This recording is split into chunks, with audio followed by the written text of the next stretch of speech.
Bonjour, je suis très heureuse d'accueillir aujourd'hui à l'école de Paris-Val-de-Seine Bernard Landau, qui est architecte et urbaniste diplômé de la Villette, de l'Université de Paris 8, également de l'école des Ponts et Chaussées pour un CEA, et également titulaire d'un DEA, le génie urbain à Paris au 19e.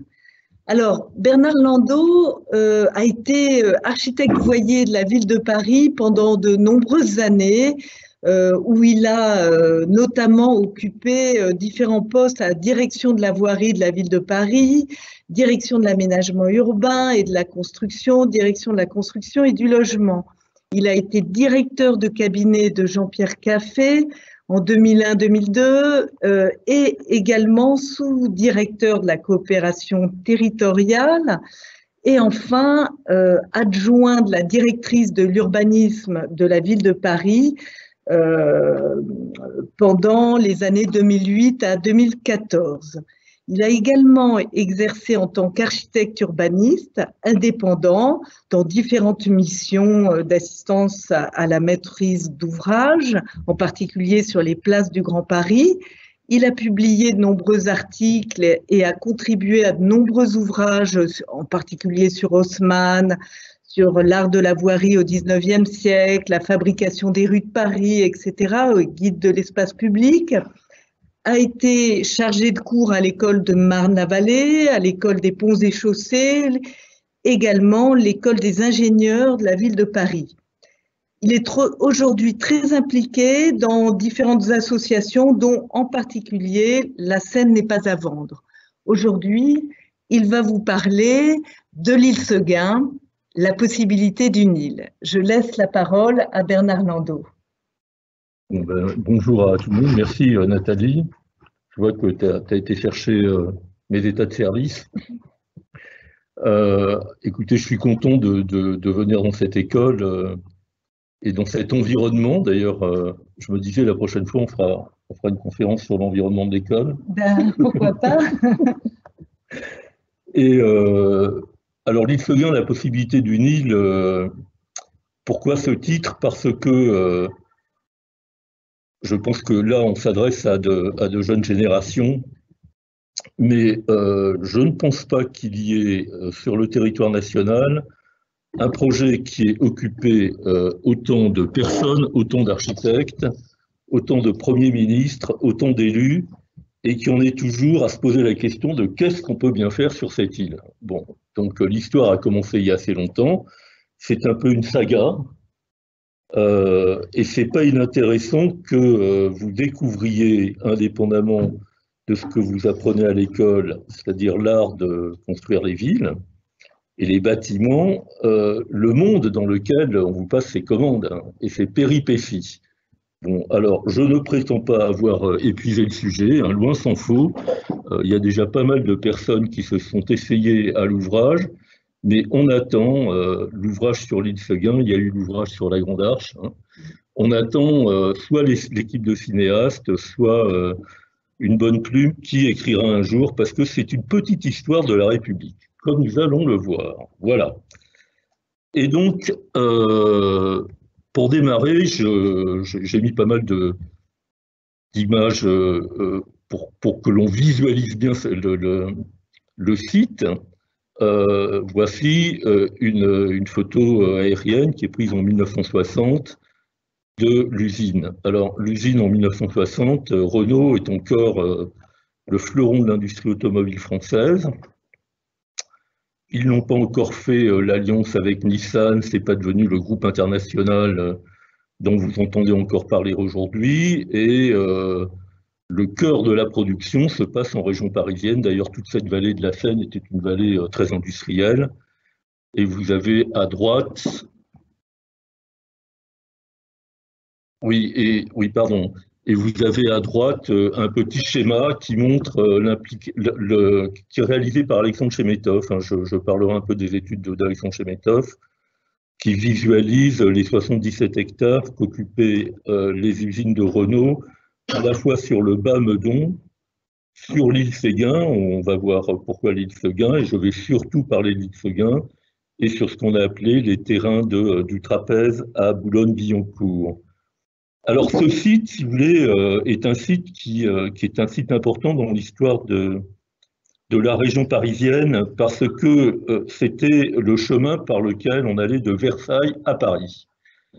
Donc là, on est sur des cartes de l'Ancien Régime et on voit que le pont de Sèvres qui est ici, qui était le passage au gué, si vous voulez, où l'on traversait la Seine, permettait de rejoindre le château par toute une série de grandes propriétés qui s'étaient établies sur les collines de Meudon et sur les collines de Saint-Cloud, en se mettant à table du magnifique belvédère que l'on avait à l'époque sur la région parisienne. Et on était sur un ensemble d'îles qui était l'île Saint-Germain, l'île de Billancourt, l'actuelle île Saint-Germain, l'île Seguin, dont nous allons parler, et puis en remontant le fleuve, l'île Monsieur, qui était Monsieur étant le frère du roi, qui est aujourd'hui rattaché au parc de Saint-Cloud, mais il y avait un petit bras de fleuve qui l'a séparé à l'époque. Et ce qui est remarquable, si vous voulez, dans ce site, que l'on peut appeler, j'aime bien l'expression, le méandre de l'île Seguin, je l'emprunte également à Alexandre, qui a fait une étude paysagère du site lorsque le gouvernement Rocard a commencé à réfléchir à l'avenir des terrains Renault. Il explique très bien en quoi ce qui est intéressant, c'est que on est dans un grand paysage. Quand il y a des boucles des fleuves, vous savez que dans la géographie et l'histoire, c'est que le fleuve a creusé son lit dans ce méandre, et ce méandre est bordé de coteaux remarquables. Et il avait reporté d'ailleurs les points de vue de toute une série de sites qui sont aujourd'hui classés soit au titre de la loi 30, c'est-à-dire des paysages, soit pour des bâtiments remarquables, c'est-à-dire classés monuments historiques, dans lesquels on a notamment des grands établissements que l'on connaît, le conservatoire de Sèvres, le parc de Saint-Cloud, le parc du Brun-Morin, la terrasse de Bellevue qui prenait vue sur la Seine, où aujourd'hui, là où vous voyez, là où j'ai la flèche, il y a le musée, la maison de Gredin s'est installée. Et on a donc ce site vraiment remarquable, qui est toujours aujourd'hui un site remarquable, de ces coteaux, avec ces quelques grands tracés des propriétés paysagers en terrasse et en belvédère qui descendent sur le fleuve de l'époque de l'Ancien Régime. Quelques vues pour nous rappeler un peu, soit au début du 19e siècle, soit à la fin du 20e siècle, le paysage. Donc, on voit très tôt, n'est-ce pas, le pont de Sèvres avec ses arches, qui a été démoli ensuite, on va en dire deux mots. Chaque fois, donc là, on a plutôt une vue sur le sud-est, du côté d'ici les Moulineaux, et ici, on a plutôt une vue sur ensuite les collines de Meudon et la Grande Boucle qui va aller ensuite vers la Défense. Et on est là probablement en haut des collines de Meudon et on voit très bien le paysage. On a déjà des petites activités industrielles qui étaient sur l'île. Alors l'île, je peux en dire deux mots, je suis assez bavard, donc il faudra peut-être... L'île, si vous voulez, a été une propriété privée de la noblesse, elle est devenue un bien public sous la Révolution, et puis ensuite, elle a été rachetée par un noble qui a construit qui a inventé Monsieur Seguin, qui a découvert des produits pour les lavandières, parce que c'était un endroit où il y avait une forte activité de lavandière, et puis petit à petit, elle s'est lotie avec des grandes propriétés, des promenades, et ça a été très longtemps, en tout cas, avant que Monsieur Renault ne commence à s'y intéresser, un endroit de villégiature, un endroit de fête, de villégiature, et un endroit également de petites industries. Voilà quelques vues qui vous permettent de voir depuis l'île Seguin, donc des cartes postales 19e, les collines de Meudon et le paysage des collines de Meudon en face, et puis là beaucoup plus récente, une vue un peu panoramique de l'usine au début des années 60. Si on regarde un peu plus attentivement les grands constituants de ce paysage, à droite une carte d'état-major du début du 19e que j'ai mise parce que vous verrez, enfin pour ceux qui sont un peu spécialistes de l'histoire parisienne, que les fortifications de 1830 ne sont pas encore construites, hein, donc on voit qu'il n'y a pas encore les forts et on n'a pas de limite entre Paris et la banlieue. Les communes ne sont pas, Paris n'a pas annexé toutes ces communes qui sont autour, donc ici, Vanves, le bois de Boulogne est encore une propriété de l'État, Auteuil est encore un village, Grenelle est encore un village, et l'île, comme on le verra d'ailleurs, ne s'appelle pas encore l'île Billancourt, hein, l'île Seguin.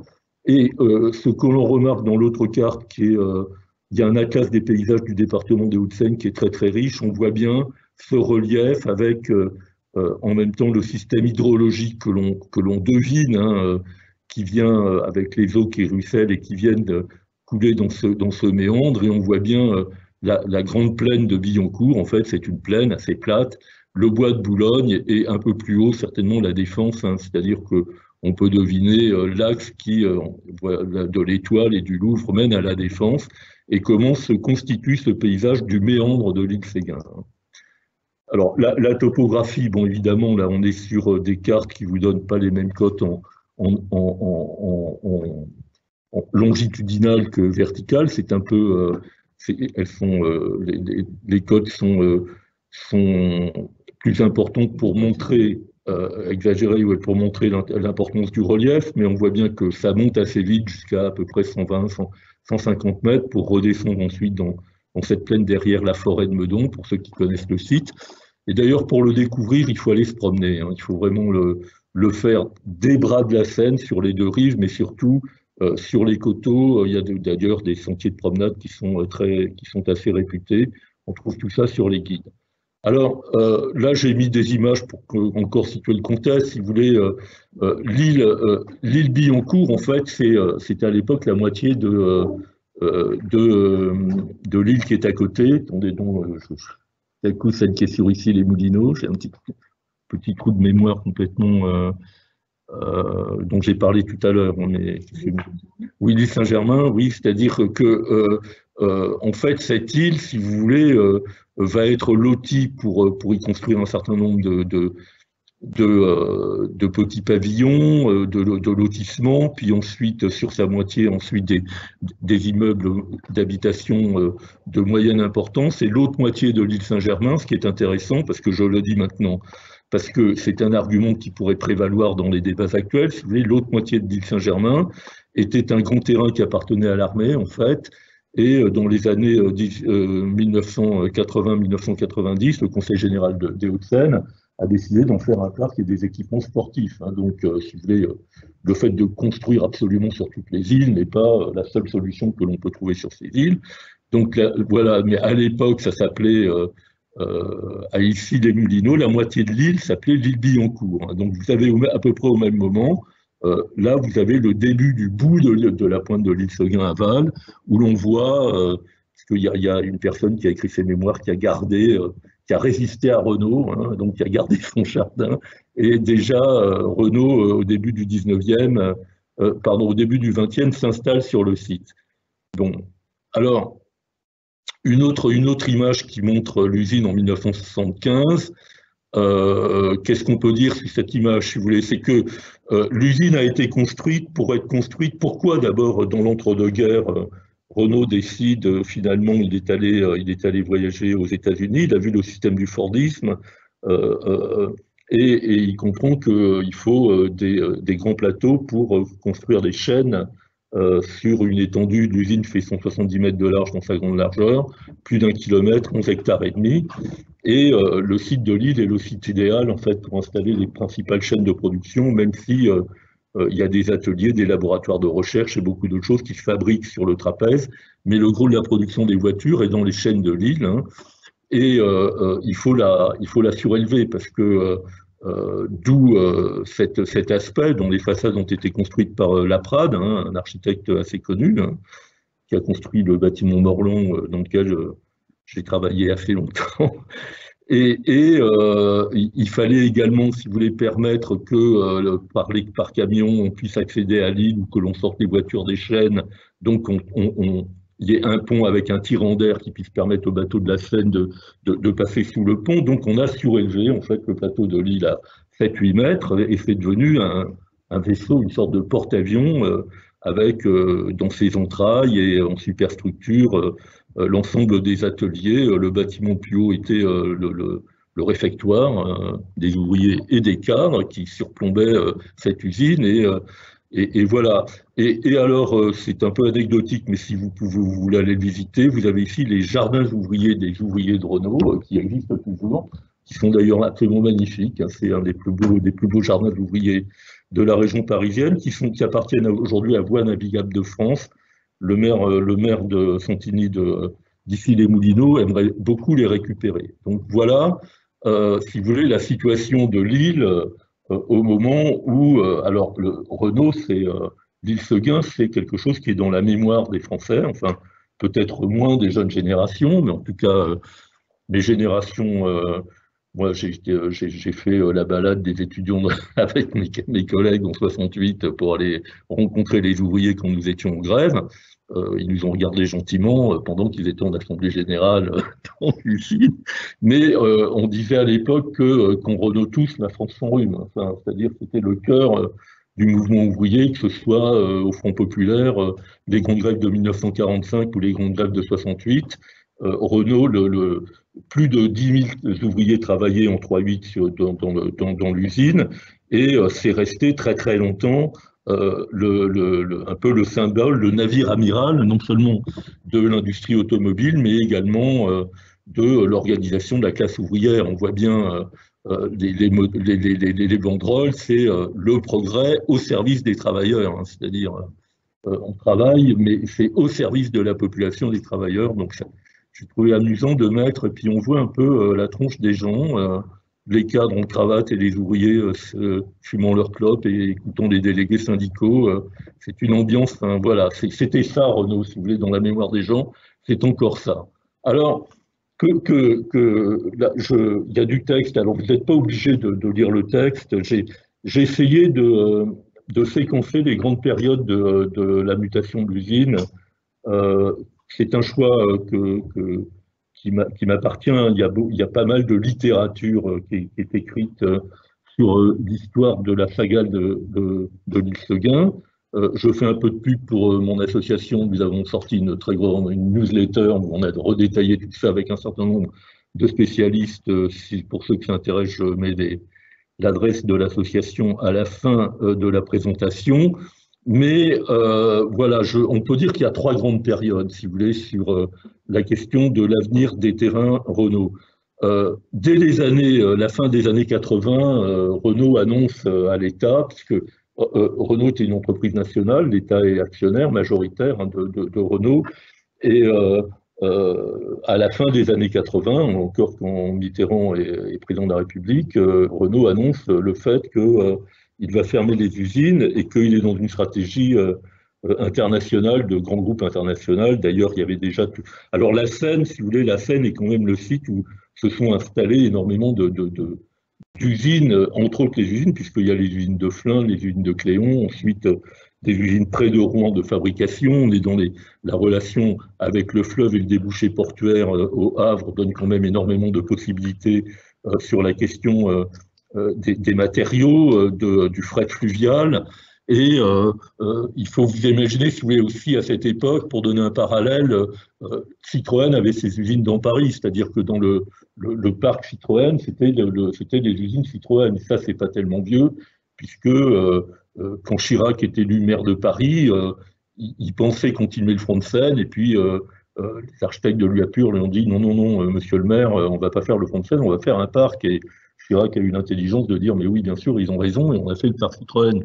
Mais tout ça pour vous dire que cette vallée de la Seine-Aval était une vallée extrêmement industrielle et que, en général, d'ailleurs, les villes, on le disait, à part Paris, qui est la ville capitale et prestigieuse avec son paysage UNESCO, les villes, c'est pas moi qui le dis, c'est le maire de Saint-Ouen, montraient leur cul au fleuve. C'est-à-dire que, en fait, le fleuve, ça ne les intéressait pas. Ou sur le fleuve, il y avait des activités populaires et beaucoup d'industrie. l'industrie se mettait le long du fleuve. C'est encore le cas quand on va sur la confluence. De l'autre côté, ici, entre la porte d'Ivry et la confluence, on voit tous ces terrains en friche, c'est qu'aujourd'hui, c'est les grands services urbains qui déménagent. Hein, voilà. Donc, le gouvernement de Rocard pense qu'il faut faire une opération d'intérêt national. Pendant 2 ans, on va se poser la question de faire de la mutation des 77 hectares, si vous voulez, c'est quand même quelque chose de considérable. Hein. On est sur l'équivalent d'une opération de celle de Paris-Rive-Gauche, si vous voulez, et ça se passe à l'ouest de Paris. C'est donc, ce n'est pas une petite affaire, si vous voulez. Il y a eu évidemment dans la période antérieure le site de la Défense, mais là, on est quand même sur un très grand site. Donc, j'ai retrouvé quelques éléments. J'ai passé pas mal de temps parce que c'est amusant, vous savez, quand on réfléchit, il y a le côté un peu journaliste et inspecteur, c'est-à-dire qu'on va lire les journaux, on va essayer de comprendre à peu près ce que disaient les uns et les uns à l'époque. Alors j'ai découvert que il y avait un fantasme qui a duré très très longtemps à mon avis, sur la beauté des bâtiments, c'est-à-dire que le site par lui-même, comme vous en avez vu les photos, provoquait une certaine émotion d'ailleurs dans ce paysage et a tout de suite émergé l'idée qu'il fallait conserver les bâtiments. Hein. Donc Chirac a dit, il a demandé le classement de l'usine. Castro, qui avait toujours une opinion sur ce qui se passait, il était déjà dans les histoires de banlieue 89, a dit oui, il va falloir faire une grande Sorbonne et des logements. Quelque part, le Fourier des temps modernes va pouvoir s'implanter dans la charpente où on suait et trimait les ouvriers. Bon, et finalement, la dernière voiture quitte l'usine le 27 mars 92. Si vous allez dans les archives de la télé, vous verrez que ça a été quasiment un deuil national. C'est presque autant suivi que la dernière étape du Tour de France. C'est quand même une épopée nationale. Et pendant 2 ans, 2-3 ans, Rocard demande à Jean-Eudes Roulier, puis à Morellon, avec une petite équipe dédiée qui va travailler sur qu'est-ce qu'on peut faire de ces terrains avec des hypothèses, des programmes, d'avoir un grand projet d'intérêt national, en y faisant évidemment une opération de transformation urbaine du site de Renault. Hein. Alors, il y avait différentes écoles. J'ai un peu discuté avec Alexandre Chemetov qui était dans les équipes consultées à l'époque, notamment avec Renzo Piano, parce que Renzo Piano, c'est à l'époque où à Turin, il faut également un peu réaménager les usines de Fiat à Turin. Il avait été consulté sur la question de la modernisation et de la transformation de la Fiat à Turin, qui est également des immeubles et des bâtiments à une échelle urbaine, à une très très grande échelle urbaine. Bon, je crois sans trahir que Alexandre a eu un peu déjà l'intuition de ce qui va guider ensuite quand il va faire les schémas directeurs de l'île de Nantes, parce que lui, son idée était de s'appuyer sur la trame urbaine de l'usine, qui était une ville dans la ville, donc conserver les rues, donc conserver le parcellaire et de retravailler sur la base de cet héritage parcellaire la mutation de l'ensemble du site. Alors, quand je dis ça, je ne vais pas parler du trapèze, parce que le propos, c'est de parler de l'île Séguin, qui, dans l'affaire, a une histoire singulière. C'est-à-dire qu'aujourd'hui, le trapèze est quasiment terminé, et l'île Séguin, on en parle encore. Il n'y a qu'une partie qui a été aménagée, mais je ne vais pas tout de suite vous dévoiler les péripéties de cette aventure. Bon, bref, les rapports sont mis au placard. Balladur, qui succède en 93 dans le cadre d'une cohabitation, dans le cadre d'un changement des présidentielles, hein, il est le Premier ministre de Chirac, je crois, hein, oui. Et donc, on ne s'intéresse plus du point de vue de l'État à l'intérêt national que pourrait avoir cette opération dans l'Ouest. Si on fouille un peu plus, la gauche n'avait pas tellement envie d'y aller. Enfin, je crois qu'aujourd'hui, on peut le dire. C'était intéressant intellectuellement, mais ils n'avaient pas, finalement, il y avait d'autres priorités sur le plan national que d'aller soutenir dans ce qui est quand même un des territoires les plus riches, hein, c'est-à-dire le 92 et le 78 qui sont parmi les départements les plus riches de France. Il y avait franchement d'autres priorités. Et tout de suite, évidemment, pour les élus du 92 et notamment pour le maire de Boulogne, ils ont tout de suite compris que c'était une opération extrêmement importante pour leur ville, hein, à telle enseigne, si vous voulez, qu'aujourd'hui, à peu près, je crois que Boulogne a gagné 20 à 25 000 habitants de plus sur les terrains du Trapèze. C'est considérable pour une ville qui fait plus de 100 000 habitants. Alors, le maire de l'époque, hein, avant que ce soit Fourcade arrive en 95, hein, grand commis de l'État, ancien ministre des Finances, enfin quelqu'un qui a une hauteur de vue, hein, et qui va quand même avoir un rôle important. Ensuite, Jean-Pierre Fourcade. Bon, le maire de l'époque, Graziani, il veut une cité lacustre, enfin un peu comment il s'appelle, l'architecte qui a fait à côté de, moi ça m'a, je pensais à ça, à côté de Saint-Trope. Spoeri, non, c'est pas, oui, non, je sais plus, non, c'est, ouais, voilà, mais un peu, bon, une cité lacustre avec des canaux, des écluses, des promenades, des jardins à la française, enfin, bon, alors là, si vous allez sur la toile, vous trouverez, son fleurs se sont épanouies sur les possibilités de que faire sur ce territoire. C'était une cité bleue, mais bon, ça lui a pas valu un grand succès parce que il va pas garder la mairie, et en 95, Fourcade est élu maire de Boulogne, et il comprend tout de suite, parce qu'on est à l'époque où on discute d'un nouveau schéma directeur de la région Île-de-France, et Fourcade a cette intelligence de comprendre qu'il fallait inscrire le projet dans le cadre du prochain schéma directeur de la région Île-de-France. Bon, il y a plusieurs études qui sont faites, je les ai pas mis, il y a plusieurs concours, je vous passe parce que alors, si vous voulez, à peu près tous les archives se sont exprimés sur le terrain. Si on faisait, à mon avis, la somme du fric qui a été dépensé en études, à mon avis, on paierait la moitié du projet actuel, si ce n'est plus. Mais bon, tout ça, ça passe pour, si je peux dire, les pertes des profits de l'aventure. Et il y a quand même un grand concours qui est lancé en 1998, au moment où, avec l'accord de Renault, parce que Renault est toujours propriétaire des terrains, évidemment, les collectivités locales commencent à prendre, elles créent un syndicat intercommunal à l'époque. C'est le début d'un peu de l'intercommunalité qui va donner ensuite GPSO, qui est un des territoires actuels de la métropole du Grand Paris. Et on lance un concours auquel répondent Chemetov, Buffy et Fortier est lauréat. Alors, au même moment, Renault fait un appel d'offres, qui est un appel d'offres, c'est la première fois où il y a un appel d'offres d'une aussi important, c'est-à-dire il porte sur 1 million de mètres carrés, et il dit moi je suis propriétaire des terrains, mais il faut que je trouve des investisseurs.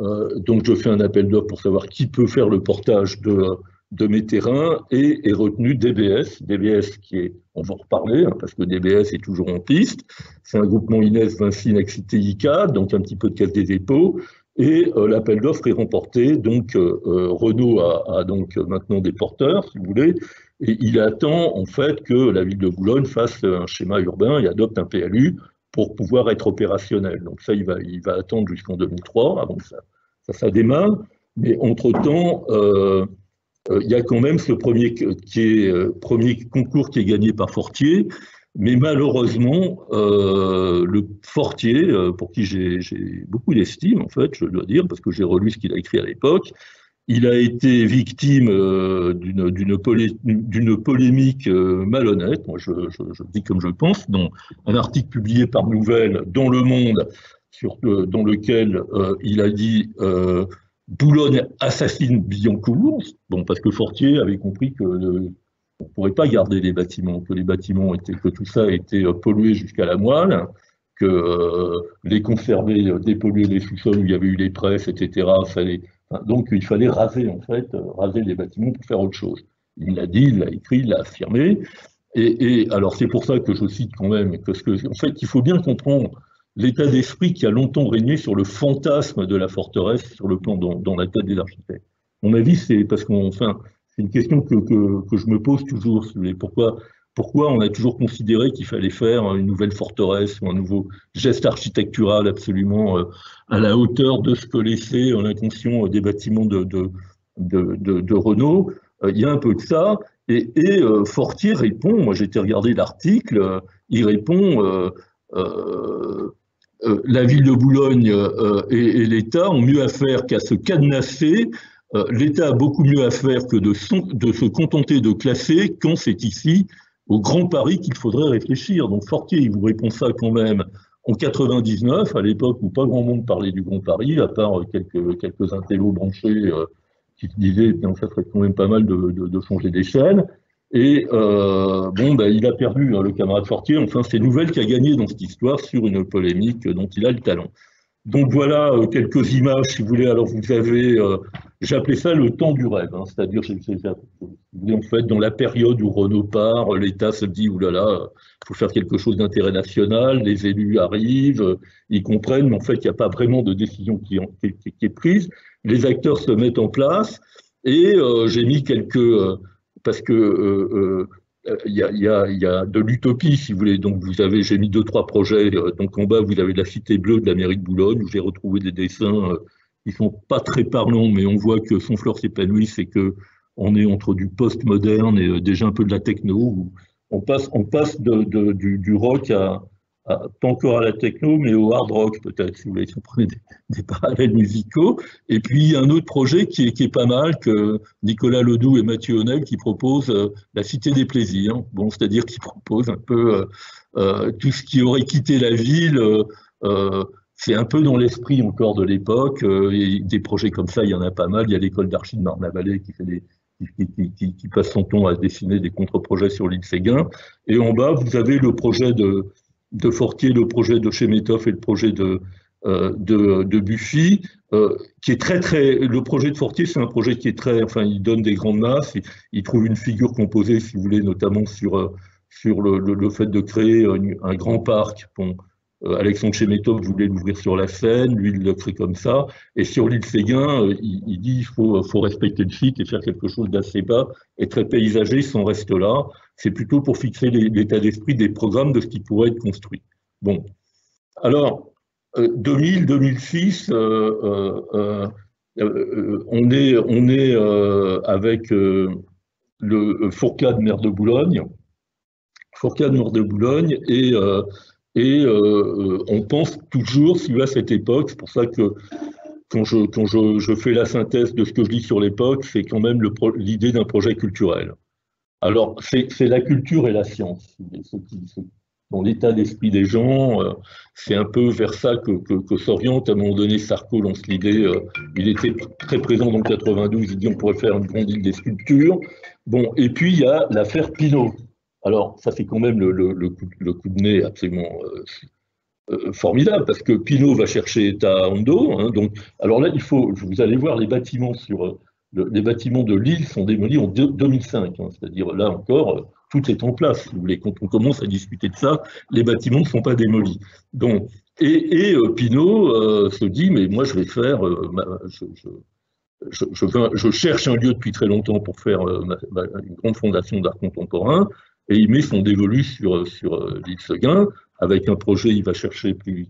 En fait, il prend Hondo, hein, que vous connaissez, et il obtient quand même son permis de construire, si vous voulez, il obtient son permis de construire en 2004, et devant la complexité des jeux d'acteurs, si vous voulez, dans un coup d'éclat auquel tout le monde a été un peu déçu, à commencer par les élus de Boulogne, il dit finalement je pars à Venise, la France est trop compliquée. Alors c'est assez drôle, si vous voulez, parce qu'il vient d'ouvrir à la Bourse du Commerce la semaine dernière la Fondation d'art contemporain dans Paris, si vous voulez. Bon, donc il y a quand même de la suite dans ces histoires. Je crois avec le même architecte, non oui, avec le même architecte, c'est ça, oui. Le même qu'il a pris sur Venise. Je ne sais pas si vous avez visité sur Venise à la pointe. Oui, c'est ça. On va voir le projet tout à l'heure. Hein. Bon. Et puis, il y a un concours d'urbanistes qui désigne Chavannes, Gréter et De Villers. De Villers, le périmètre, si vous voulez, du projet De Villers, on lui donne, en étant un peu le périmètre, on lui donne la partie qui est du côté du pont de Sèvres, parce que là, il y a des cités, il y a un urbanisme des années 60 qu'il faut un peu réaménager, rendre plus perméable au projet urbain. Chavannes sur le plan masse du Trapèze, et Gréter sur l'île Seguin. Bon, c'est là où je voulais passer un petit film, mais bon, je vous donnerai des références de 2-3 petits films. Il y a beaucoup de choses, si vous faites YouTube sur l'île Seguin, il y a 5 ou 6 films qui sont assez bien faits.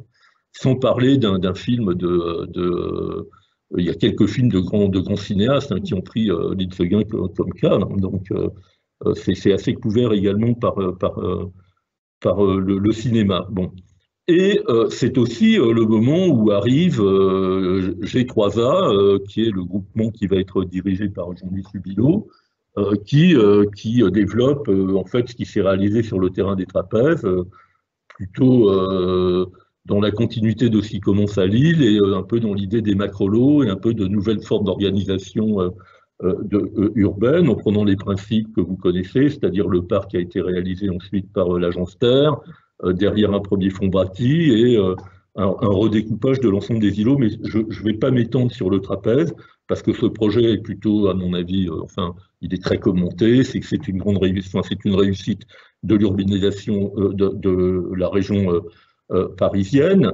Et on crée là une ZAC sur donc ces 73 hectares, et on décide pour l'île Seguin d'y mettre 180 000 m², on ne sait pas encore trop quoi, et 3 hectares de jardin, hein, si vous voulez. Donc l'île, elle fait quand même 11 hectares et demi. Hein.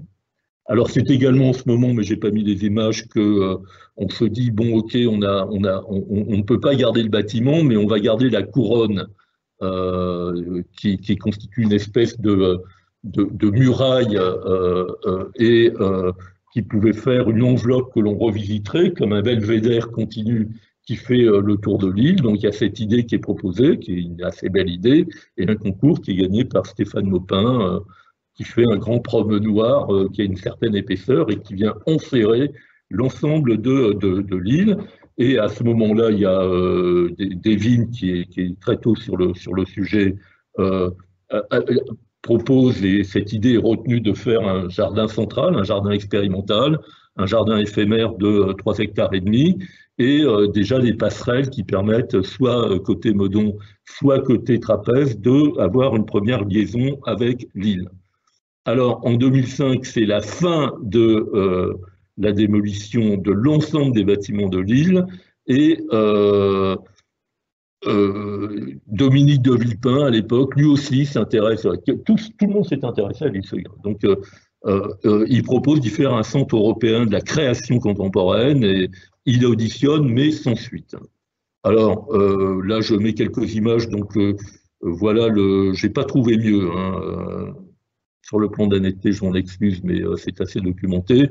Et puis, quelques images, surtout, qui montrent, si vous voulez, le porte-avions, une fois les bâtiments démolis, la grandeur de la grande halle centrale, l'usine en démolition. Là, il y a beaucoup de films qui montrent l'usine en démolition. Évidemment, l'ensemble des cadres et des ouvriers, c'était un lieu de pèlerinage. Enfin, il faut se rendre compte de ça. Quelque chose que, enfin, moi, je le dis de façon polémique, que la mairie de Boulogne a complètement occulté la mémoire de la présence ouvrière, de la présence de ce que symbolisait ça. Je pense même que volontairement, elle veut absolument tirer un trait sur le passé de ce qu'a été cette partie de la ville, qui a été une ville dirigée par quand même Morizet, un grand maire socialiste de l'entre-deux-guerres, avec une architecture de l'époque de l'entre-deux-guerres, avec beaucoup de bâtiments très très intéressants de cette époque. Bon, il y a cette espèce d'idée quand même on tourne la page. D'ailleurs, pareil, d'ailleurs sur Issy-les-Moulineaux, qui était une ville, quand on pense qu'Issy-les-Moulineaux était une ville dirigée par des communistes, oui, on rêve, parce qu'on se dit c'était peut-être au XVIIe siècle, et c'était une ville très ouvrière, alors qu'aujourd'hui, c'est une ville qui s'est complètement transformée. Et donc, en 2005, c'est la page blanche, en fait. Voilà les terrains démolis, le site tel qu'il se trouve. Alors, là, il va y avoir un vrai tournant, si vous voulez, dans l'histoire de l'île Seguin. C'est que ce qui est assez frappant, c'est que l'opération du trapèze continue, si vous voulez. Dans le montage de la ZAC, le trapèze se construit, et l'île Seguin, finalement, prend beaucoup de retard. Mais comme elle est dès le départ dans le montage économique d'une opération qui par ailleurs s'avère être quand même un peu déficitaire, on fait peser sur l'île Seguin les espoirs de pouvoir rééquilibrer le déficit de l'ensemble. Donc là, il y a un verre sérieux qui est dans le fruit du principe même de la maîtrise d'un projet urbain. J'ai presque envie de dire, mais j'espère que bon, vous savez, je suis assez critique par rapport aux tours qui poussent là, deux pas d'ici. En fait, en réalité, elles sont là pour équilibrer le bilan de la ZAC. Enfin, si vous voulez, moi, je ne vois pas d'autre raison que d'aller construire au milieu d'un échangeur du périph' tout à coup une nouvelle défense aux portes de Paris, qui vient de façon un peu arrogante par rapport à enfin, je ne sais pas ce que vous en pensez, mais enfin, là, c'est quand même la règle économique qui règle l'urbanisme et pas l'inverse. Bon, j'arrête la parenthèse, mais enfin, on est un peu dans le même ordre. Et Jean-Pierre Fourcade va perdre la mairie, en fait, c'est là où il y a un vrai tournant, en 2008. C'est un peu le coup de Brutus et de César, c'est-à-dire son premier adjoint, lui fait quand même un sacré coup de poignard dans le dos. Et après avoir fait campagne, je vais vous montrer l'article de presse pour dire attendez, mais on en fait beaucoup trop sur les Seguin, 180 c'est déjà trop, à 110 000 ça serait déjà énorme. Il va faire diamétralement l'opposé de ce sur quoi il a fait campagne pour se faire élire. Bon.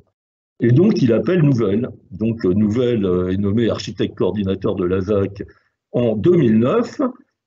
Alors qu'on cède la pointe de l'île Seguin à l'euro symbolique, donc on donne le terrain au conseil départemental, au conseil général du 92, pour y faire la scène musicale, qui va être le projet de Shigeru-ban, hein, et que Michel Desvignes commence son jardin éphémère au milieu de l'île, un jardin qui est...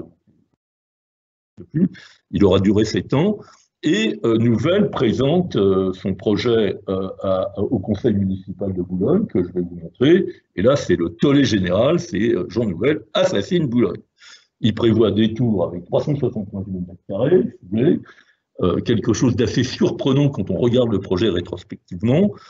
Je ne vous parle pas, je vais vous en parler un petit peu. Alors, il y a eu une bagarre entre les associations. Alors là, on rentre, si vous voulez, dans un autre volet de cette histoire, qui est... la guérilla de terrain entre le milieu associatif, les aspects réglementaires, les bons avocats et les tribunaux sur... Enfin, donc le truc n'est pas terminé d'ailleurs.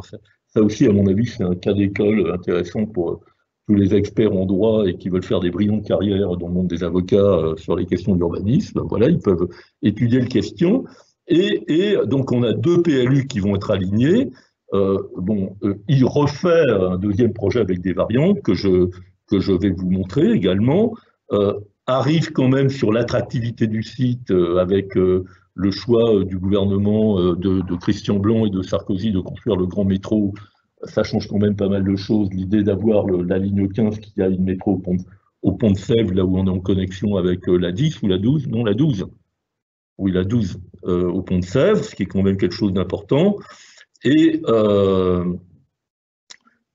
la 10, la 9, voilà, donc j'en avais aucune. Je reviendrai un petit peu. Ouais, elle va de l'autre côté jusqu'à Montreuil. Oui, c'est ça, ouais, voilà, c'est bon. Oui, donc c'est une des plus longues de Paris, ça. Bon, donc là, si vous voulez, vous avez ici les premiers projets de Nouvelle, donc c'est quand même quelque chose d'assez... Enfin, moi, je sais, moi, ça me laisse un peu... Je comprends que les assos, c'est gueulé. Hein, même les élus de Boulogne, ils étaient assez surpris. Donc ensuite, il a revu sa copie en faisant variante A, variante B, variante C, avec une votation. Tout le monde a dit que le débat est pipé. Et en fait, si vous voulez, et en plus, il a fait alliance sur la pointe amont avec un homme d'affaires un peu véreux, dont je crois qu'il s'appelle Bouvier, qui aujourd'hui a une adresse, je crois, enfin le type, il est poursuivi à peu près par toutes les... par tous comment dire, les experts en affaires et je crois qu'il a une adresse bidon, je ne sais plus dans quelle, si c'est à Hong Kong ou je ne sais pas, enfin, donc il a dû partir. Il était sur un autre projet qu'il a appelé R4 sur la pointe amont. Donc, l'époque nouvelle, si vous voulez, l'époque nouvelle dure quelques années, mais finalement, elle n'aboutit finalement à rien, c'est-à-dire les PLU sont abandonnés, sont attaqués, donc il faut que la ville remodifie ses PLU et Nouvelle en fait quitte la partie à cette époque après avoir fait Nouvelle 1, Nouvelle avec variante. L'annulation des PLU, il quitte le terrain, quoi. Si vous voulez, il abandonne le combat, si je puis dire, sur l'île Séguin, et la ville en même temps de Boulogne, devant la fronde des associations, essaye de faire une concertation avec une médiation, disant attendez, on ne va pas passer notre temps à se faire la guerre dans des procédures, et il y a un accord qui est signé, les associations se coupent en deux, c'est-à-dire une partie dit bon bah d'accord, on est d'accord pour 235 000 mètres carrés, donc aujourd'hui elles sont mortes les doigts, et un autre carteron d'associations, dont notamment un collectif qui a eu un rôle très très important dans toute cette aventure, qui est le collectif des Meudonnais, qui s'est appelé le collectif de l'île Seguin, qui a mené depuis le début des batailles juridiques très sérieuses avec Corinne Lepage, et qui a chaque fois gagné ses bagarres. Alors, en 2017, on a l'inauguration de la scène centrale, de la scène musicale, là, je me suis trompé, excusez-moi, avec Suguriban. Et à ce moment-là également, Emerige propose de racheter les lots, je ne vous ai pas de Bouvier, donc Bouvier c'est le projet R4, donc le projet amont de l'île, et Emma Bouglione aussi qui avait fait, enfin qui était aussi une aventurière, qui a essayé d'avoir un lot sur l'île. Je ne me suis pas attardé avec des activités de cirque, mais bref, Emerige fait une bonne affaire à l'époque. Il rachète les terrains de projets qui n'ont pas pu se réaliser. Et au même moment, à la même époque, Bolloré, avec Vivendi, fait une offre sur la partie centrale de l'île, en proposant entre 2017 et 2019, sur la base des 235 000 m², le campus de Vivendi, mais il conçoit un campus fermé et il perd devant les tribunaux, c'est-à-dire que les assos s'attaquent au motif que l'île Seguin ne peut pas être une île privée avec un campus d'une entreprise. Bon, donc voilà, on se retrouve en 2017 avec la page blanche, si vous voulez, c'est-à-dire tous les projets de cette période ont échoué, n'est-ce pas? Et et de toute façon, on est assez loin de ce que M. Baguet avait promis dans son programme lorsqu'il a arraché, si je puis dire, la mairie à son prédécesseur. Bon, donc là, je mets quelques images de cette période. Là, vous connaissez l'inauguration du bâtiment de chez Gureban. Le campus Bolloré, où j'ai pas trouvé, je pense que, enfin, quand on cherche des images, on les trouve pas, à mon avis, donc ils ont scratché toute mémoire de cette tentative. Je crois que c'est, attendez, le nom de l'architecte, c'est Méchu ou non Béchu, ouais, c'est Béchu qui est l'architecte de Bolloré à l'époque. Et puis le projet qui a obtenu les permis de construire d'Emerige sur la Pointe-Amont, donc qui comprend une fondation d'art contemporain, des cinémas, un hôtel, des bureaux, un hôtel de luxe. Le permis est obtenu, mais si vous voulez, en fait, Emerige attend de savoir ce qui se passe dont je vais vous parler maintenant, parce qu'il ne veut pas continuer sans savoir ce qui va se passer sur toute l'île. Alors là, j'ai mis ce tract que je trouve pas mal d'ailleurs, qui est le collectif de Vue sur l'île Seguin, qui raconte la guerre de position juridique entre les assos et la mairie de Boulogne, avec les PLU annulés. Donc, pour vous dire, nous en sommes là, c'est-à-dire qu'il y a une attente qui n'est pas jugée par un recours qu'a fait le collectif Vue sur Seguin sur le dernier PLU, mais dont on aura le jugement après l'été. Bon, si vous voulez, en fait, ceci veut dire que les PLU sur lesquels sont actuellement délivrées les autorisations de construire sont devant les tribunaux. Bon, donc il y a quand même il y a une incertitude sur la validité des permis qui sont déposés, puisque les tribunaux n'ont pas encore pris leur décision. Ça fait 4 ans que ça dure, donc ça plombe quand même un petit peu la sérénité d'une opération. Et on se retrouve, si vous voulez, il y a 3 ans et demi, 4 ans, avec cette situation où la scène musicale est construite, le jardin des vignes est devenu un lieu assez branché, d'ailleurs, il a été assez fréquenté, il y avait un petit resto un peu branché, c'était un lieu de promenade, mais aujourd'hui il est abandonné, alors que des vignes avait pas mal bossé, parce qu'il a travaillé sur les fosses, la pollution des sols, il est allé planter à des endroits où il savait qu'on pouvait régénérer un petit peu les sols et en conformer un peu et la qualité et la biodiversité avec un jardin qui viendrait se développer dans le temps. La pointe ici amont avec l'idée du projet d'Emerige qui attend que les temps soient un peu, que le ciel soit dégagé pour savoir s'il y va. Le pont historique qui va être reconstruit, ça c'est le pont qu'on voyait sur toutes les photos d'entrée dans l'usine, par un pont avec un bowstring dont le chantier a démarré, les passerelles Barani ici, le pont et une autre passerelle qui va être financée par la Société du Grand Paris, qui rejoindra de la gare, qui va arriver, la gare de la station du Grand Paris, de la ligne 15, qui viendra, je crois que la passerelle est dessinée par Nick Tilleul, qui viendra se brancher sur la scène musicale. Bon, ici, les bâtiments de Vasconi, dont j'en ai pas parlé, mais qui est le dernier grand bâtiment, un bâtiment remarquable, qui est construit par Renault sur le site et qui vient d'être complètement repris par Perrault. Je ne fais pas de commentaires. Je laisse à la critique architecturale qui s'est largement exprimée sur le sujet le soin de développer la question. Alors, que peut-on dire, pourquoi, si vous voulez, pourquoi en fait notre association avec d'autres sommes très investis sur la question d'Île Seguin, et pourquoi alors que, si vous voulez, on pourrait nous dire, on attendait d'Île Seguin, mais ça fait 30 ans, mais tout le monde en a parlé, tous les chefs d'État, les architectes, mais l'histoire n'est pas terminée, vivement que ça se termine. Bon, eh ben, la question est posée actuellement, en tout cas dans le milieu associatif et puis chez un certain nombre de personnes qui réfléchissent en termes d'urbanisme. Nous pensons qu'il faut complètement changer de regard sur la façon dont on envisage l'avenir de l'île Seguin.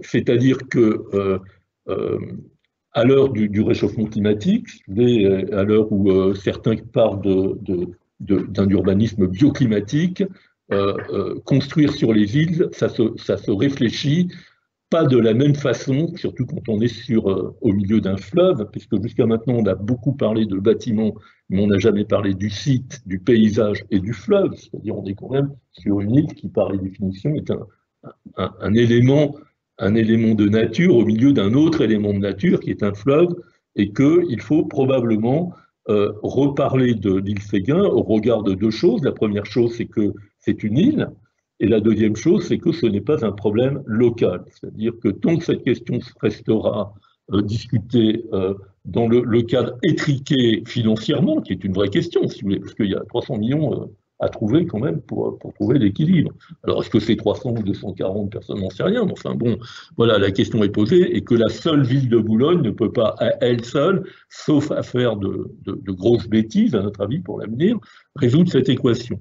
Bon. Alors, et ça, ce changement de regard, si vous voulez, sur l'avenir de l'île Seguin, moi je vais être très honnête, c'est-à-dire que je ne suis plus très jeune, mais je ne suis pas encore complètement gaga, et je pense qu'il y a 8 ans, je n'aurais pas tenu le discours que je tiens aujourd'hui, c'est-à-dire que j'aurais été encore un peu fasciné par la mémoire d'un objet qu'il faut honorer par un geste architectural, ce qui ne veut pas dire qu'il faut faire de l'architecture de qualité, là n'est pas la question, mais pas de l'ampleur de ce que nous proposait, par exemple, Nouvelle, qui défigurait totalement un site, en fait, également. Allez visiter le site. Il reste du temps, là, où on est... Voilà, alors, si vous voulez, qu'est-ce qui s'est passé? C'est que après le départ de Bolloré, DBS, dont je vous ai parlé, est revenu. Et DBS a proposé ça. Et ça, c'est 130 000 m² d'immobilier tertiaire.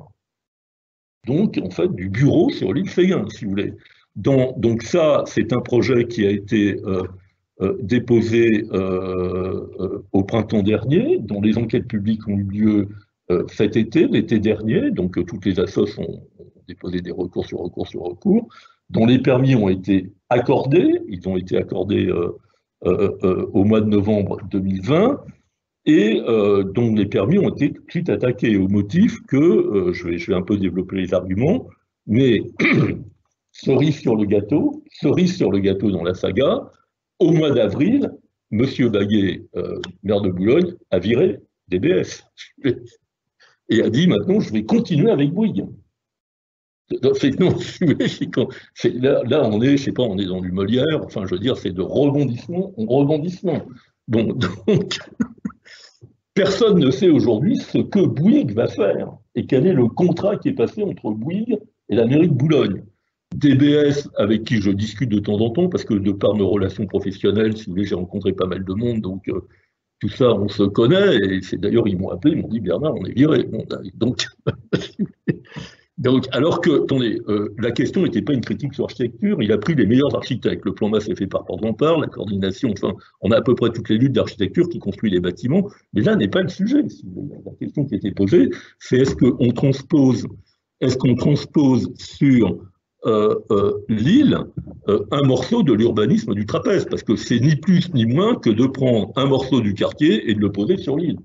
Ce qui est fait, c'est ça, avec une rue au centre qui fait 15 mètres, donc un peu une rue canyon, en plein milieu de l'île, et des bâtiments, là on ne le voit pas par rapport à l'échelle, et puis le parc de Dévines, la maquette est fausse, parce qu'en réalité c'est un talus qui monte pour venir un peu cacher les bâtiments, il fait 1,5 hectare donc il fait à peine 10%, là, on a calculé la densité, on a une densité supérieure au Faubourg Saint-Germain, et c'est 3 ensembles de bâtiments qui chacun font 105 mètres de long, 105 mètres de long sur 28 à 30 mètres de large. Les îlots de Cerda à Barcelone, c'est 111 mètres, je crois, ou 113 mètres. Bon. Donc c'est quand même un truc assez colossal, même si la maquette est un peu trompeuse, posé au milieu de l'île. Donc toutes les assos ont dit non, c'est pas possible.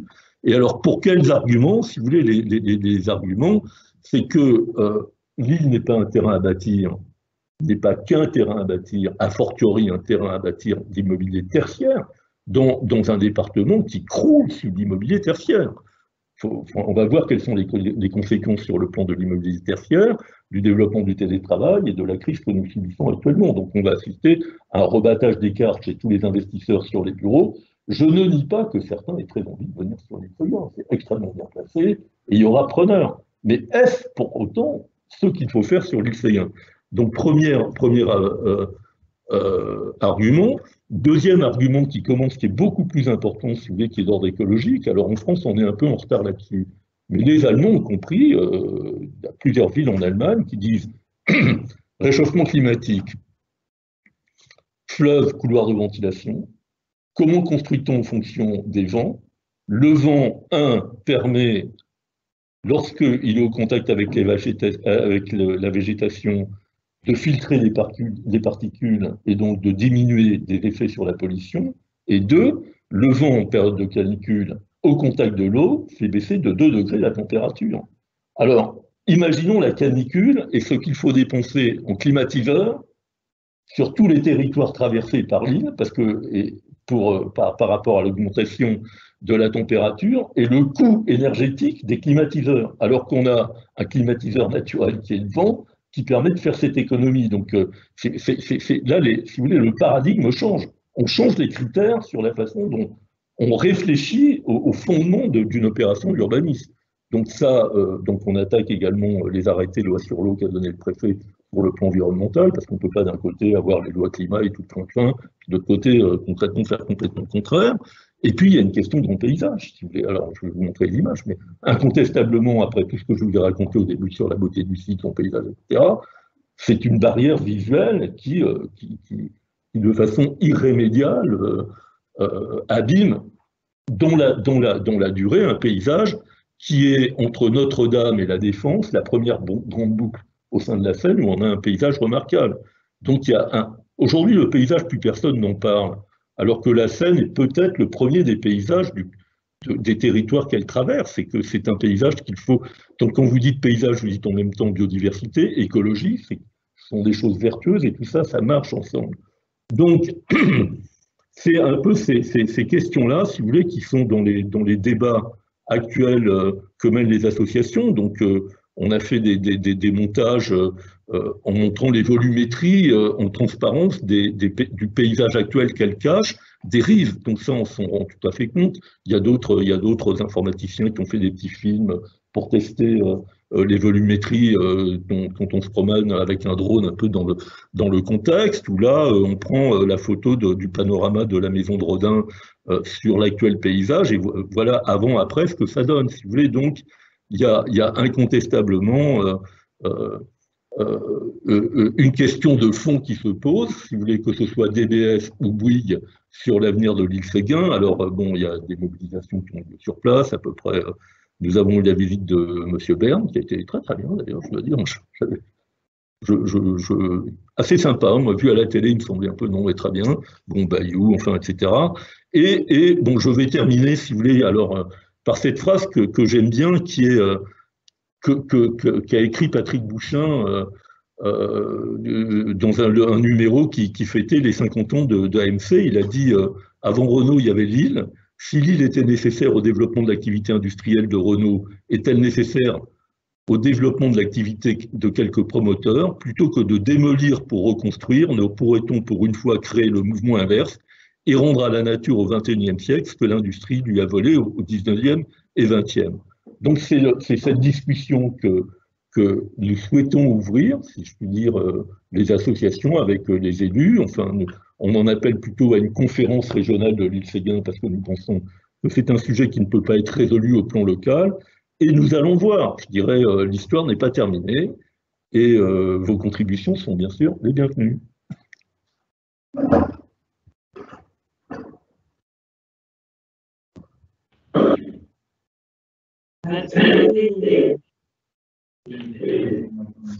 Alors, comment je coupe voilà. Alors, pendant que je parle, il faudrait que tu éteignes ton micro. Alors. C'est là, non? Là, là.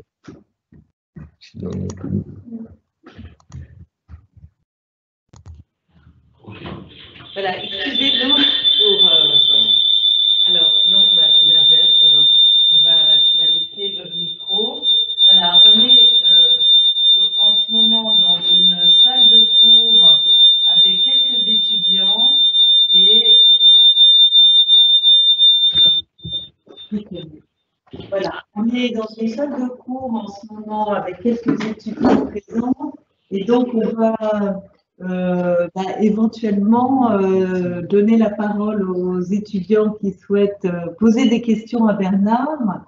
Et je suis très contente qu'il ait terminé par cette phrase de Patrick Bouchain parce que je me souviens très bien de ces polémiques.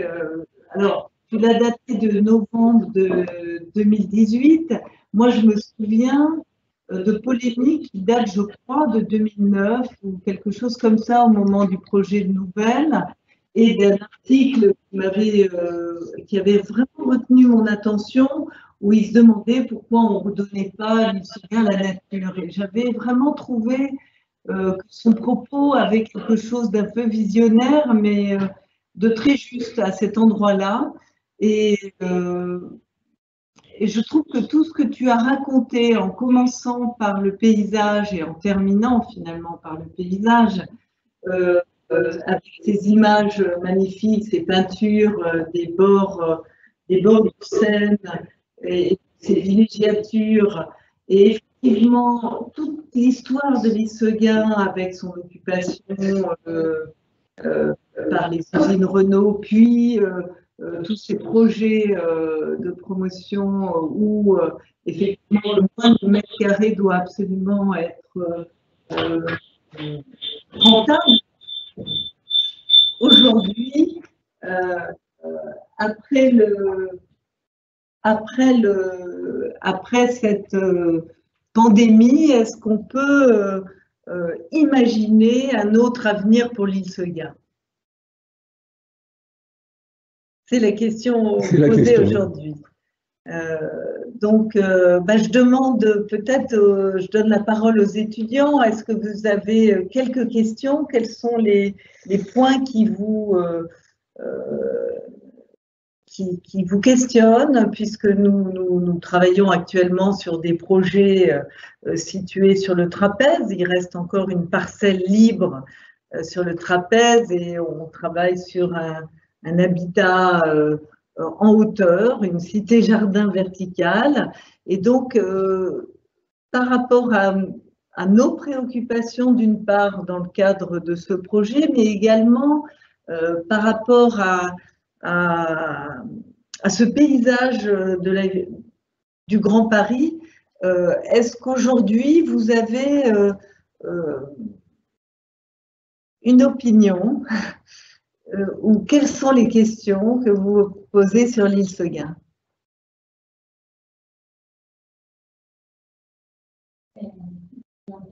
Moi, je suis d'accord en fait avec cette proposition de la laisser à la nature parce que je trouve quand même que ce serait en fait votre dernière phrase, votre conclusion.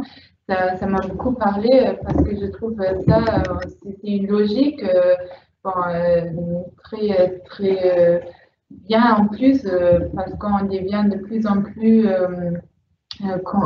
on a de plus en plus conscience de la nature, de qu'est-ce qu'il faut faire pour avoir pas en plus grand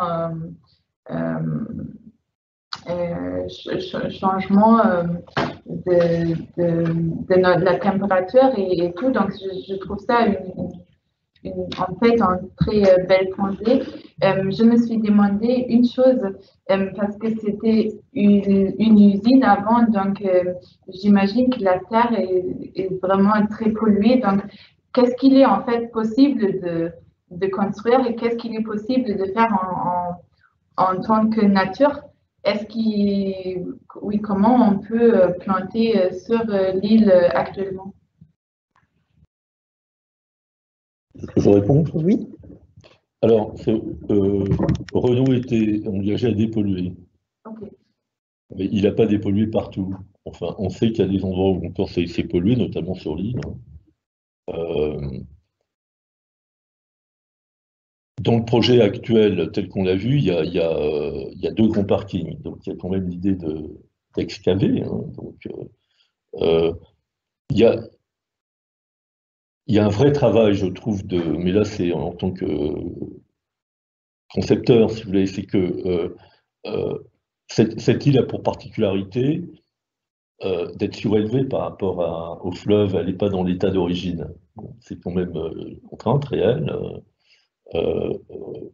Et donc, il faut probablement, d'une part, on le voit et sans le dire, nous, c'est un des points sur lesquels juridiquement on attaque les autorisations de construire. C'est-à-dire, on dit il n'y a pas eu de permis d'aménager qui explique quel est le statut des terrains. On va reconstituer des kebabs, par exemple. Si vous voulez, on voit bien, alors qu'avant c'était quasiment une forteresse avec une muraille, là on va reconstituer un peu sur le modèle des quais parisiens. Si vous voulez. Donc il y a un quai bas où on peut accoster, ensuite il y a un quai haut, donc il y a des statuts d'espace à définir. Et pour avoir un peu discuté avec des spécialistes de la question, il faut décaper, ramener des terres, c'est certain. Mais tout ceci n'est pas impossible parce que dans le mouvement des terres, si vous voulez, chaque année, en région parisienne, il y a à peu près l'équivalent de 3 pyramides de Khéops, de terres excavées dans tous les chantiers. Bon, dans ces terres, il y a des terres, évidemment, tout ça c'est assez réglementé, il y a des terres polluées, il y a des terrains avec des ISDI c'est très suivi, des terres sont tracées, mais il y a des quantités fantastiques de terres que l'on peut récupérer presque gratuitement. D'ailleurs, les boîtes qui s'occupent avec les terrassiers de ces terres, les élus courent après parce qu'elles se payent un parc naturel gratis, qui le comblement d'une décharge, qui un terrain de golf, compte tenu du prix de stockage du mètre cube de terre. Donc, je trouve que la question de la terre est facilement solvable. La question de la... Alors, il y a un autre débat, mais on aimerait bien, enfin, dans les associations, tout le monde n'est pas du même avis. Hein. Je dirais, il y a les tenants d'une position radicale qui disent qu'il faut faire une forêt naturelle, parce que le contexte, les bois, le réchauffement climatique, c'est un endroit stratégique. Il y a... Bon, moi, je ne sais pas trop ce que c'est qu'enfin une forêt naturelle, enfin, c'est un peu plus compliqué. Si vous voulez. Bon. Il y a en tout cas l'idée largement partagé qu'il faut que le réaménagement de cette île donne la priorité à sa renaturation. Alors, il y a d'autres personnes qui sont sur l'idée, ça pourrait être un peu comme le parc de la Villette, c'est-à-dire on a un parc paysager avec des endroits de nature, et il peut également y avoir des endroits très sauvages, enfin ça peut se travailler avec les paysagistes, mais également des choses qui soient d'intérêt public, à caractère culturel ou autre. C'est assez con, hein, si vous voulez. Je ne sais pas ce que va faire Emerige. Hein. Emerige, ils ont comment, si vous voulez, là on a parlé de DBS et Bouygues, il reste Emerige, enfin. Et pour l'instant, il n'y a que la pointe aval qui est construite. Donc beaucoup de choses sont possibles. Il y a d'autres personnes qui disent, mais c'est une image, ça pourrait être le parc des deux rives. L'idée n'est pas mal, c'est Grimbach qui dit ça. Il dit, il y a les deux rives, on fait le parc des deux rives. Bon, enfin, il y a le concept, il faut inventer le truc. Mais là, pour l'instant, quand même, si vous voulez, dans la vraie vie, on est avec une mairie qui a des investisseurs, qui a un déficit financier et qui cherche des gars pour rentabiliser son terrain. Enfin, la vraie vie, c'est celle-ci.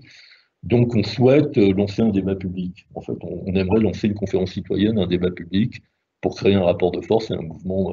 Parce que ce que l'on dit entre nous, qui sont tellement évidents, surtout que la question n'est pas nouvelle, ça fait maintenant 30 ans qu'on en parle. Donc, et sur le coup de Bouygues, c'est un peu poker menteur. Enfin, moi, je trouve ça incroyable. C'est-à-dire, j'avais des BS, on n'aime pas, il y a des claques, viré. Maintenant, c'est Bouygues. Donc, ça veut dire quand même qu'avec Bouygues, ils se sentent plus rassurés, plus costauds, parce que Bouygues, c'est très puissant. Moi, je vois les regroupements dans le milieu de la télé. Je fais tout de suite des connexions hein, sur le futur siège de je ne sais pas. On ne sait pas. Je pense qu'on ne saura pas avant le résultat des régionales. Ça fait partie du polar.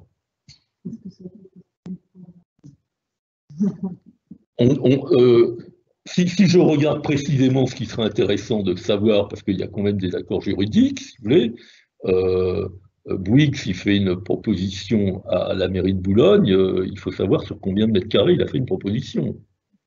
Et puis DBS, il ne va pas se faire virer comme ça. Si vous voulez, il a payé plus de 10 millions chez l'architecte, il a quand même investi du travail, il a des permis, donc c'est pour ça, tactiquement, nous on a attaqué les permis qui sont encore. Alors, on fait en sorte que le jeu soit pas sympa pour tout le monde, c'est-à-dire les permis, ils sont pas libres de droit, ils sont attaqués sur le plan juridique. Moi je vous raconte ça parce que ça fait quand même partie, si vous voulez, c'est l'histoire de la réalité des questions qu'il faut qu'on se pose quand on a la responsabilité d'un diplôme qui vous donne l'opportunité de faire de l'architecture reconnue d'intérêt public par la loi. Enfin, c'est quand même de ça dont on parle, je trouve. Moi, je trouve ça intéressant. Encore sur la question de transformer Villeseguin en forêt ou en parc, ça me rappelait un exemple, moi, que j'avais à Berlin. C'était sur le traitement de l'ancien aéroport de Berlin. C'est un peu long. Ça me rappelait beaucoup ça, parce qu'on voulait vraiment, les promoteurs s'étaient tous mis dessus pour faire plein de bâtiments, plein de promotions immobilières. Et finalement, il y avait une mobilisation assez importante. Et on a fini par finalement faire une grande plaine très libre. Et moi, je l'ai vu de mes yeux et je trouvais ça vraiment assez évident. Et là, sur le sujet de Villeseguin et un peu les connexions avec le Grand Paris, je trouve ça plutôt logique d'avoir un endroit qui réunit totalement les deux rives. Et voilà, d'installer une connexion comme ça. Mais c'est vrai que moi, ça me fait vraiment peur cette question de privatiser des territoires entiers. Comme ce qu'on peut voir un peu à Londres, il y a un peu ce phénomène-là dans des quartiers. Et moi, c'est juste la question politique qui m'intéresse beaucoup, oui. De savoir comment on contre ces mouvements-là. Je trouve ça compliqué. Et, on essaye. Le pouvoir de dire non. L'opinion publique, moi, là, je crois qu'on a... Bon, moi, j'ai le bénéfice j'étais directeur adjoint d'urbanisme, donc si vous voulez, je connais un petit peu les règles du jeu, donc sur le plan juridique, il faut se dire les choses comme elles sont, c'est des rapports de force, donc il faut trouver les failles dans les procédures, on est encore dans un état de droit, La mission, l'autorité environnementale a dit quand même pas mal de choses sur ce projet, elle en dit de plus en plus. Donc le droit de l'environnement face au droit de l'urbanisme prend beaucoup plus d'importance. Pas suffisamment, mais c'est quand même le cas. Si vous voulez. Il y a plusieurs années, le droit de l'environnement, c'était un peu le pot de terre contre le pot de fer. Aujourd'hui, le droit de l'environnement, l'opinion publique comprend ce que ça veut dire que le réchauffement climatique, la perte de la biodiversité, enfin tout le monde en parle. Donc, et l'obligation de dépolluer également, puisque Corinne Lepage s'est spécialisée un peu dans ces domaines, oui. Puisqu'elle a beaucoup attaqué à certains moments les pétroliers qui voilà. des fonds marins. Et donc, effectivement, dans des domaines comme ça, il y a cette obligation de dépolluer et que cette dépollution risque de prendre peut-être plusieurs dizaines d'années, voire centaines peut-être. Et donc, et par ailleurs, effectivement, toute cette question du rafraîchissement, des vents et toutes ces questions au regard du Grand Paris, parce que finalement, ces petits problèmes sont trop liés à un secteur spécifique. Pourquoi Boulogne déciderait finalement de l'avenir de l'île Seguin? Pourquoi la ville et pourquoi la région ne serait pas directement concernée par ces questions-là? Effectivement, tout à fait. Mais on discute beaucoup avec des collègues allemands. Stuttgart est assez à l'avant-garde sur ces questions-là, sur la question des couloirs de ventilation. Et c'est reconnu. Dans le droit allemand, il y a plusieurs villes maintenant qui font leur plan d'urbanisme en fonction des couloirs de ventilation. Et là, quand vous discutez, y compris avec les sportifs qui font soit de la voile, soit de l'aviron sur la Seine, on est vraiment à un endroit très intéressant du point de vue du couloir de ventilation. Et là, vous créez un bouchon. Enfin, objectivement, vous créez un bouchon. C'est une erreur. Enfin. Donc, moi, je pense que... Moi, je suis plutôt optimiste. Enfin, je crois que... Enfin, je ne sais pas comment on trouvera la solution, mais c'est plutôt dans l'air du temps. Les autres projets sont plutôt à contre-temps, si je puis dire. Est-ce que... alors, moi, je me suis posé la question, puisqu'on s'intéresse au trapèze, est-ce qu'une... peut-être densité un tout petit peu plus importante du côté du trapèze permettrait pas de libérer justement de cette pression sur l'île Seguin pour justement offrir ce lien, cette relation avec Meudon et avec un territoire de l'autre côté du fleuve. Et est-ce qu'on ne pourrait pas accepter, parce que finalement ce grand parc tel qu'on l'étudie en ce moment, situé au niveau du trapèze, qui se termine un petit peu de façon étrange, est-ce qu'il n'y aurait pas une manière de terminer le parc de façon un petit peu plus bâtie pour libérer du terrain côté Isseguin? Donc des questions comme ça de vases communicants permettant peut-être d'envisager de libérer et d'offrir un très beau parc aux deux rives. À mon avis, je ne connais pas assez le projet du trapèze dans son état actuel. Elle se termine un petit peu, je dirais, alors peut-être pas en queue de poisson, mais ça serait une espèce si on arrivait à l'idée d'une conférence de consensus, le département du 92 est très très riche. Hein. Enfin, il n'y a pas le problème financier. Enfin, on n'est pas, si vous voulez, on n'est pas face à des problèmes structurels type Aubervilliers. On est ailleurs. On sait pas. Vous voyez, c'est pas les mêmes, c'est pas du tout les mêmes territoires. C'est pas tout l'un tout l'autre. Moi, je trouve que l'idée de la compensation sur les programmes sur l'ensemble de la ZAC est probablement quelque chose qu'il faut travailler. Mais s'il y avait vraiment une question financière importante, il me semble qu'une solidarité entre la région et le département, là on aborde une autre question qui est un peu la question du Grand Paris, si vous voulez, c'est que je vais vous donner un exemple, c'est-à-dire que le Grand Paris n'existe pas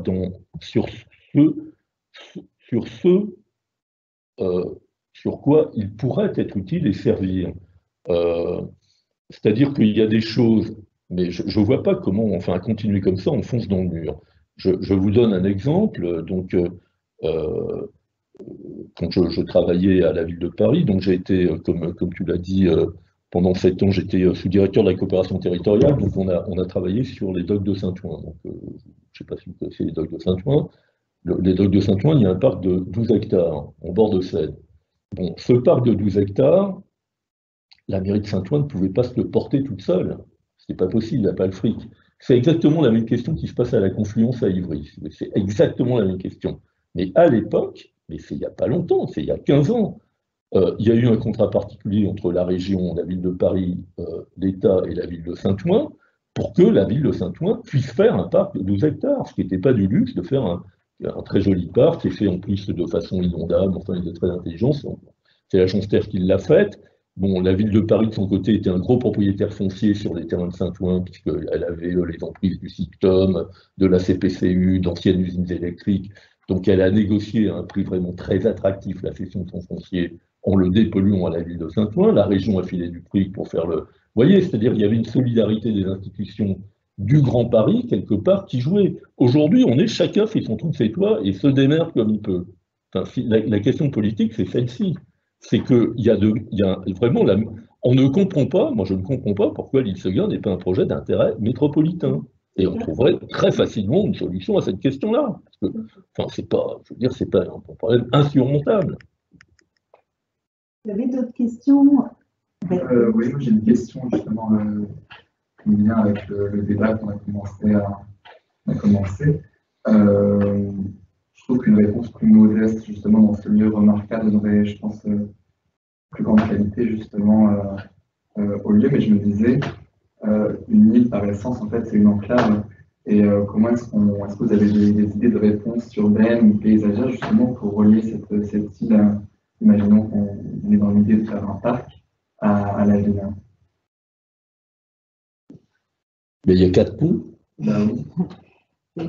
Mais est-ce que les ponts, 4 ponts, c'est assez efficace, et sachant les densités urbaines de part et d'autre, je crois que on a bien vu au moment où on a fermé les parcs, au moment de la pandémie, et quand ils ont été réouverts, cette espèce d'invasion et d'envahissement des parcs, la nécessité de ces parcs pour la métropole de Paris, d'une part, et par ailleurs, les grands parcs comme le Bois de Boulogne, le Bois de Vincennes ont été quand même décidés il y a très longtemps, au XIXe siècle. Donc il y a un moment donné où le XXIe siècle peut aussi offrir quelques parcs à la densité urbaine et à la vie humaine dans cette métropole. Il me semble que ce sont des grandes décisions à l'échelle du Grand Paris et non pas des décisions communales ou certainement.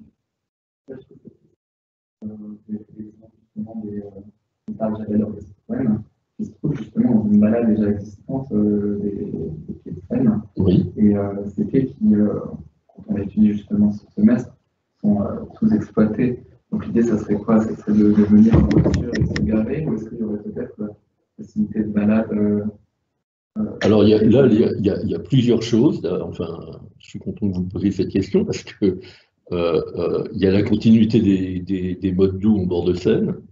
Il y a beaucoup de gens qui y travaillent et il y a à peu près un consensus pour qu'il y ait continuité des pistes cyclables, qu'il y ait continuité des promenades.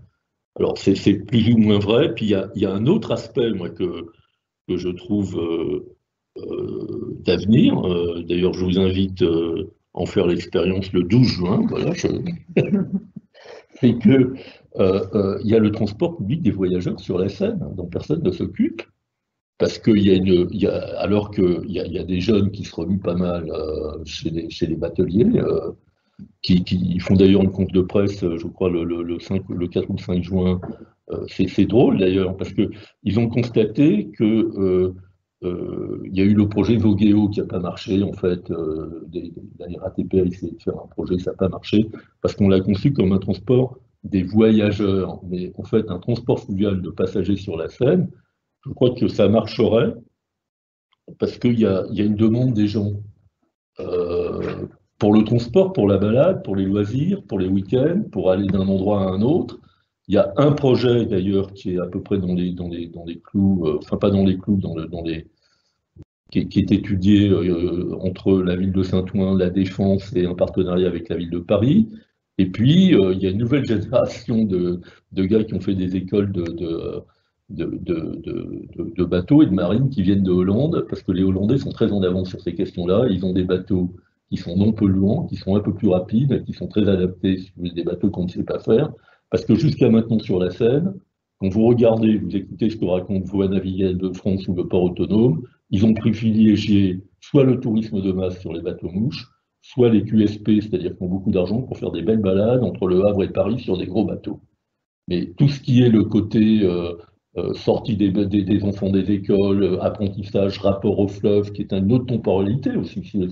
Quelque part, vous êtes là, vous avez le fleuve, vous êtes sur un bateau, vous êtes ailleurs. Il y a toute une éducation, une sensibilité, une prise de conscience d'un autre chose et d'un autre rythme qui fait partie de l'éducation, qui n'est pas du tout prise en compte. Et je crois que ça va se faire, ça va se faire. Donc on peut très bien considérer, enfin nous, notre assos, on dit que, alors je ne suis pas là pour faire de la pub pour la sauce, hein, mais on dit quand même que la Seine est le parc du cœur de la métropole. Enfin, quelque part, ça fait partie des parcs, la Seine. Présence de la nature. Oui, on est au contact direct de la nature, c'est quand même une chance incroyable, quoi. Donc on a un peu oublié les fleuves, et là on va les redécouvrir. De toute façon, il y a un Parlement Loire qui se met en place, il y a un collectif sur le Rhône, enfin c'est des idées qui cheminent. Ça, c'est des idées qui cheminent. On pense qu'il faudrait remettre en place un conservatoire des fleuves, un conservatoire des littorales, il faudrait, si vous voulez, on a laissé tomber les fleuves. Alors que si vous regardez la carte de France, l'hydrographie de la France, c'est magnifique. C'est un territoire qui, avec les... Vous voyez, regardez, il y a des petits bouquins qui sont sortis là-dessus, qui ont repris des textes d'Élisée Reclus, ou qui montrent... Vous allez sur Internet et vous faites les cartes qui vous montrent le réseau hydrographique français, avec l'histoire des bassins versants, parce que quand vous êtes sur les fleuves, vous êtes en fait sur toute la flotte qui ruisselle et qui vient dans les fleuves, et vous voyez comment le territoire est énervé par l'eau. En fait, vous touchez à des choses assez fondamentales du point de vue de tous les sujets dont on parle aujourd'hui dans notre rapport à la nature. Donc c'est un sujet très riche. Et donc, normalement, le 12 juin, on fait un truc multisite sur le Seine-Aval, et on embarque tous ceux qui veulent venir sur l'île Séguin vers 10 h sur le quai de Bercy à Paris, sur une grosse péniche. Très bien. Je te donnerai le lien. Voilà, tout à fait. Mais on 10 € la traversée. Parce que voilà. Donc on donnera le lien effectivement dans la lettre de communication des écoles, de manière à ce que tous les étudiants qui veulent faire une balade, qui souhaitent participer, puissent venir le 12 juin à ce pique-nique. Oui, on fait un pique-nique sur plusieurs sites. Il y a des impressionnistes où il se passe pas mal de choses. Il y a un chapelet d'îles. Il y a le Seine-Aval, dans les boucles, il y a beaucoup d'îles. C'est assez intéressant d'ailleurs. Mais bon, je suis un peu hors sujet là. Merci beaucoup, voilà. Bernard. Je crois que ça fait du bien d'entendre, on respire. Voilà, dans le cadre d'une école d'architecture, de la formation de futurs architectes responsables et de notre futur environnement, de prendre conscience de ces questions-là. Je pense que c'est fondamental. Mais j'ai l'impression qu'ils sont tout à fait dans le coup. Hein. Tout à fait, voilà. Il ne reste plus qu'aux politiques d'écouter. Voilà. Merci beaucoup et bonne soirée. Bon.